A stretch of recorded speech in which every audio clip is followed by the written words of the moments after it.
Tanguy est un peintre autodidacte qui s'est lancé dans la peinture totalement par hasard. Il n'a jamais fait d'école de peinture.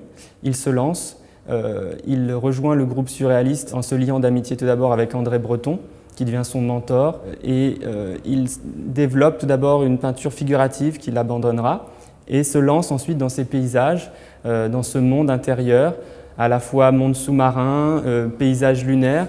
Lui-même explique que sa peinture est inexplicable. André Breton parlera d'êtres objets.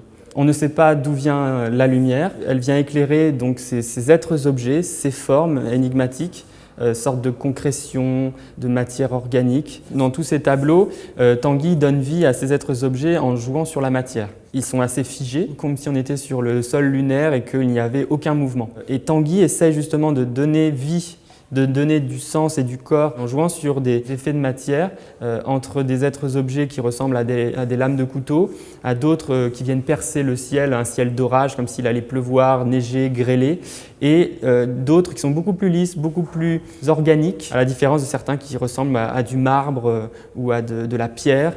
Et alors là, ce qui est intéressant sur ce tableau, il termine son œuvre avec des petites touches de blanc, des petites touches de gris, de noir, pour donner du relief à sa peinture et pour jouer justement sur ces effets de matière.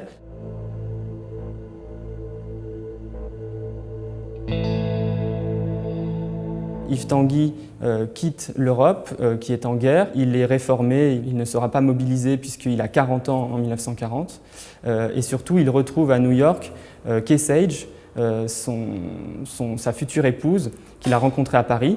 Il se marie aux États-Unis. Dans cette période américaine, qui est donc sa dernière période, Tanguy évoque un changement de sa palette, de ses couleurs. Il y a moins de camailleux, moins de bruns, moins sombres. Elles sont de plus en plus colorées, comme dans notre tableau où on voit des très beaux bleus, des très beaux rouges, des jaunes, une couleur comme si ce monde intérieur était arrivé justement en extérieur et que les grandes plaines américaines, les paysages américains l'avaient inspiré.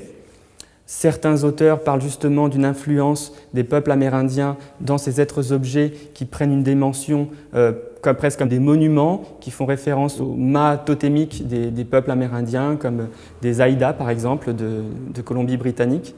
Au fur et à mesure que sa peinture avance, il développe toujours avec ces êtres-objets un mouvement différent et surtout le travail de la lumière qui était très important au début et surtout le travail des ombres portées dans les tableaux de Tanguy.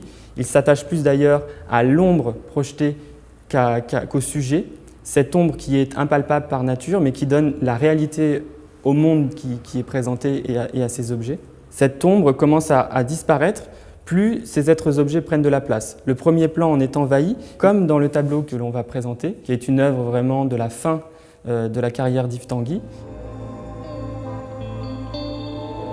Souvent, il choisit des titres très énigmatiques. Celui-ci s'appelle « Elle viendra ».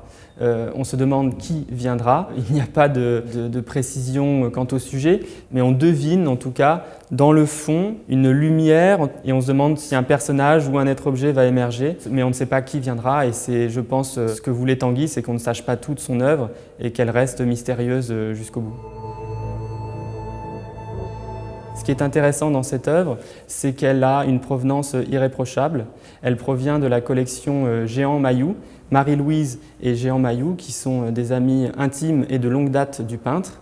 On suppose que Tanguy est venu avec lors de ses voyages à Paris et qu'il l'a offert à cette occasion à Jehan Mayou. Et ce tableau est ensuite resté dans la famille et dans la descendance. Et aujourd'hui, nous avons la chance et l'honneur de le présenter à la vente le 5 mars à l'Hôtel Drouot.